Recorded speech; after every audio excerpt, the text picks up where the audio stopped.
رونے لگا اور سیدھے میں دروازے کے اندر داخل ہوا اور میں نے تازہ وضو کیا. وضو کرنے کے بعد 2 رکعت نماز پڑھی, مصلی پہ گیا اور میں نے پھر اس کے بعد سر رکھا سجدے میں روتا ہوا. اور جیسے مجھ پر ایک کیفیت طاری ہوئی, اللہ کی بارگاہ سے آواز آئی, اے عبداللہ کیا بات ہے؟ میں نے کہا میرے مولا تو جانتا ہے کہ میں نے حج نہیں کیا, لیکن کیا بات ہے کہ یہ لوگ کہہ رہے ہیں کہ میں نے تمہیں مکے میں دیکھا ہے, منی مزدلفہ عرفات میں دیکھا ہے. تو آواز آئی اللہ کی, اے عبداللہ تو نے کیوں مکے کا ارادہ جو کیا تھا سفر کیوں نہیں کیا؟ تو بولے میرے مولا تو جانتا ہے کہ راستے میں یتیم بچی کو سارے پیسے میں نے دے کر کے واپس آ گیا تھا. اللہ اکبر. اگر بات اس اسٹیج تک جو پہنچی ہے سمجھ میں آ جائے تو بولیے گا سبحان اللہ. تو شیخ عبداللہ سے اللہ نے کہا سن, اس سال 6 لاکھ حاجیوں نے حج کیا ہے. کتنے؟ 6 لاکھ حاجیوں نے حج کیا ہے, لیکن میں نے کسی کا حج قبول نہیں کیا. لیکن اے عبداللہ سن, تیرے ایک عمل کی وجہ سے تو نے اپنے سارے پیسے یتیم بچی کو دے کے جو واپس آ گئے تھے نا, تیرے اسی عمل کی وجہ سے میں نے سارے حاجیوں کا حج قبول کر لیا تھا. ہائے ہائے ہائے. ایک کوئی ٹوٹا ہوا دل جوڑو تو پتا چلے گا سبحان اللہ اللہ کی رحمتیں کیسے راضی ہوتی ہیں. ہاں کبھی یہ اس قسم کی دعا کرو, اے میرے مولا انہیں فردوس میں جگہ دینا, میرے خدا انہیں فردوس میں جگہ دینا. اس قسم کی دعا کرو تو پتا چلے گا رحمتیں قریب آتی. کیسی؟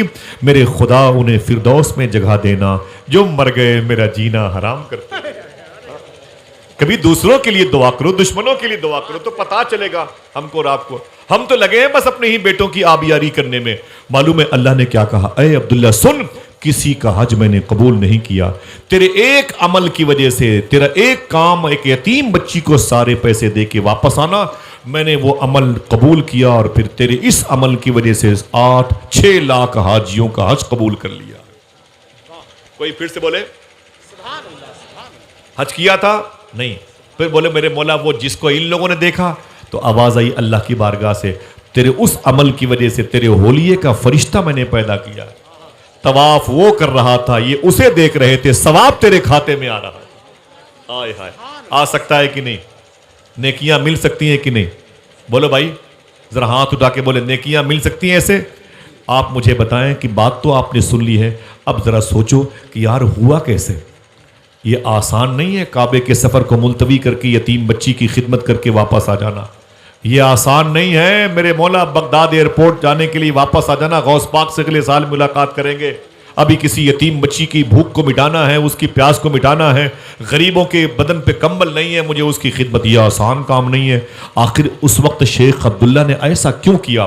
جب میں نے اس پر تھوڑی سی تحقیق کی تو پتہ چلا یہ اس خون کا اثر ہے جو ان کے شریانوں میں دوڑ رہا تھا, اس لہو کا اثر ہے جو ان کے بدن میں دوڑ رہا تھا, اس تربیت کا اثر ہے جس گود میں یہ پلے بڑھے نشو نما ہوئے.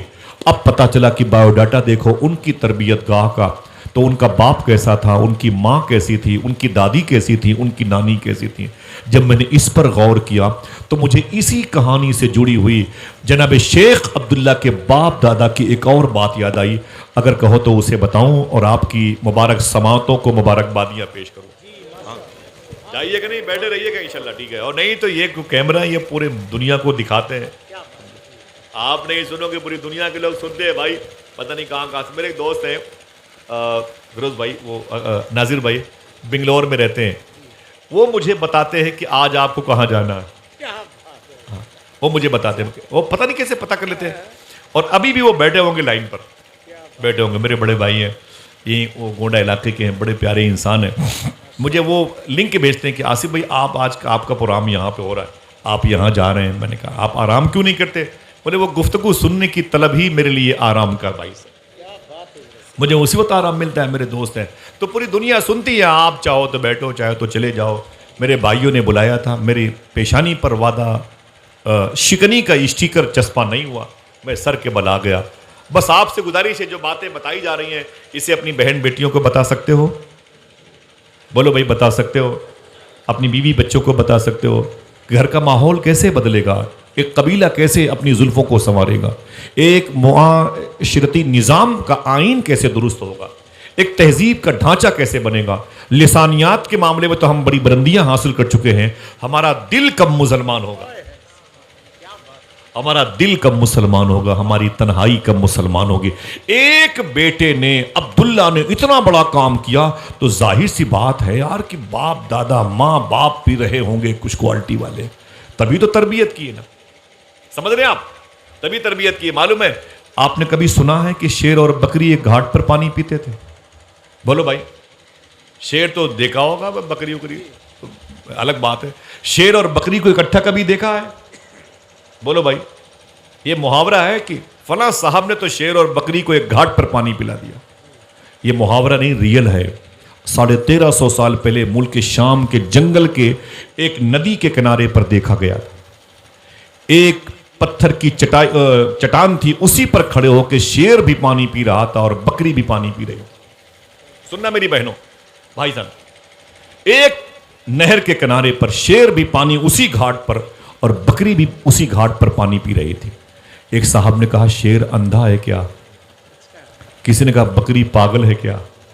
اسے دیکھ کے بھاگتی نہیں.